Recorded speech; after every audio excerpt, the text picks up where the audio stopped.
Hello guys, this is Mr. Achiv. Today Friday. I usually don't trade, but I trade in other scripts, and you can see the Bank Nifty went.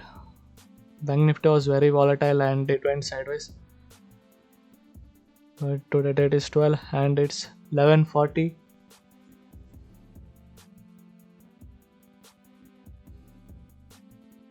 You can see the Bank Nifty went up and down,